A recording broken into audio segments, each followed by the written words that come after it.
तो महाराष्ट्र में विपक्ष की तरफ से शरद पवार ने नामांकन कर तो दिया, लेकिन ये नामांकन उद्धव ठाकरे के लिए बहुत बड़ा सिरदर्द लेके आया है, क्योंकि इस नामांकन से ठीक पहले उद्धव ठाकरे के घर में बहुत बड़ा तमाशा हुआ है। मुंबई मीडिया से आ रही खबरों के मुताबिक आदित्य ठाकरे 4 बड़े बड़े बैग भरकर अपने घर से निकल गए हैं। किसी को कुछ बताया नहीं, उनसे किसी का संपर्क नहीं हो रहा। कहाँ पर गए आदित्य ठाकरे, किसी को इसकी खबर नहीं है। क्या आदित्य ठाकरे ने मातोश्री छोड़ दिया है? शरद पवार के नामांकन से क्या आदित्य ठाकरे इतने ज्यादा खफा हैं कि वो अपना ही घर छोड़कर चले गए? तो क्या कुछ खबरें आ रही है आपको भी दिखाते हैं। आप भी वीडियो को शेयर करें और आदित्य ठाकरे की इस बचकानी हरकत पर अपनी राय कमेंट बॉक्स में जरूर दें।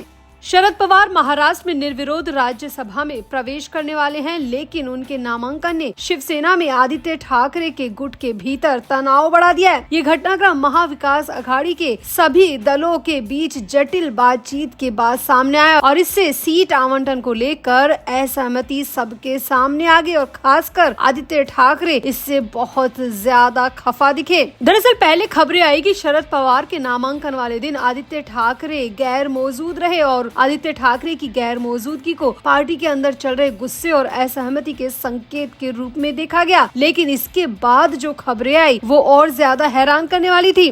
सामने आया कि आदित्य ठाकरे शरद पवार के नामांकन से बिल्कुल भी खुश नहीं थे और शरद पवार के नामांकन वाले दिन सुबह आदित्य ठाकरे ने अपने घर मातोश्री को छोड़ दिया। जी हाँ, मुंबई मीडिया के हवाले से आ रही खबरों के बीच उद्धव ठाकरे और आदित्य ठाकरे में काफी तीखी बहस हुई और उसके बाद आदित्य ठाकरे 4 बड़े बड़े बैग भरकर अपने घर से निकल गए। अब आदित्य ठाकरे कहाँ गए इसकी किसी को खबर नहीं है। वो घर छोड़कर गए हैं या शहर से बाहर गए या देश से बाहर, इसकी जानकारी किसी को भी नहीं है। लेकिन ये जरूर तय है कि आदित्य ठाकरे बहुत ज्यादा गुस्से में हैं। दरअसल महाराष्ट्र से शरद पवार का राज्यसभा जाना लगभग तय हो चुका है और बिना किसी मुकाबले के वो चुने जाएंगे, ये भी तय हो चुका है। लेकिन उनके नामांकन के बाद शिवसेना यूबीटी के अंदर खासकर आदित्य ठाकरे के गुट में तनाव बहुत ज्यादा बढ़ गया है। स्थिति इतनी ज्यादा खराब हो चुकी है कि उद्धव ठाकरे भी इस पूरी सिनेरियो को कंट्रोल करने में पूरी तरह नाकामयाब नजर आए। उद्धव ठाकरे ने आदित्य ठाकरे को बहुत समझाने की कोशिश की, लेकिन आदित्य ठाकरे ने यहाँ पर एक नहीं सुनी और आदित्य ठाकरे का सीधा कहना है कि जब पहले से तय था कि इस बार की राज्यसभा सीट यूबीटी को मिलेगी तो फिर शरद पवार के नाम वो सीट क्यों की जा रही है। अब आदित्य अपनी जगह पर बिल्कुल सही है, क्योंकि पहले से महाविकास अघाड़ी में ये तय हो चुका था कि रोटेशन के जरिए इस बार राज्यसभा की सीट यूबीटी के हिस्से आएगी और आदित्य ठाकरे चाहते थे कि प्रियंका चतुर्वेदी को फिर से राज्यसभा में भेजा जाए। लेकिन यहाँ पर संजय राउत ने अपने वीटो का इस्तेमाल किया और आदित्य ठाकरे की इच्छा को पूरी तरह धराशायी कर दिया और शरद पवार को राज्यसभा जाने का रास्ता पूरी तरह साफ कर दिया। अब संजय राउत ने जो किया वो उनके स्वार्थ की वजह से भी हो सकता है, क्योंकि राजनीतिक विश्लेषकों का मानना है कि राउत का पवार के समर्थन में इतना जोर देना एक राजनीतिक रणनीति ही है।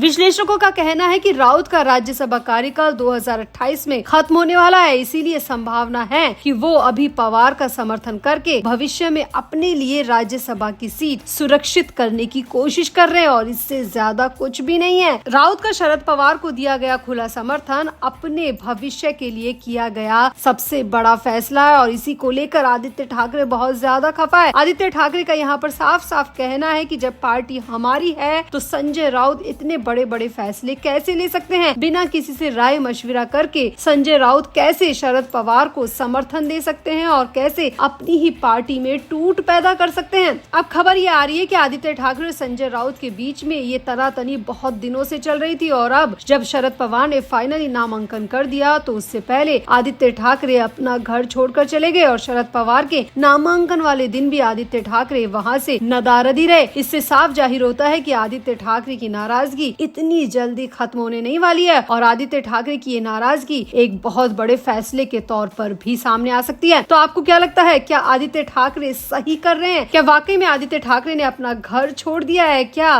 पार्टी के भीतर चल रहे गुस्से और असहमति के रूप में आदित्य ठाकरे बिल्कुल सही चल रहे हैं? आपको क्या लगता है? या फिर आदित्य ठाकरे एक बार फिर से अपनी बचकानी हरकतों से अपनी राजनीतिक सोच समझ पर सवाल उठा रहे हैं? आपको क्या लगता है? आप भी अपनी राय कमेंट बॉक्स में जरूर दें और वीडियो को भी शेयर करें।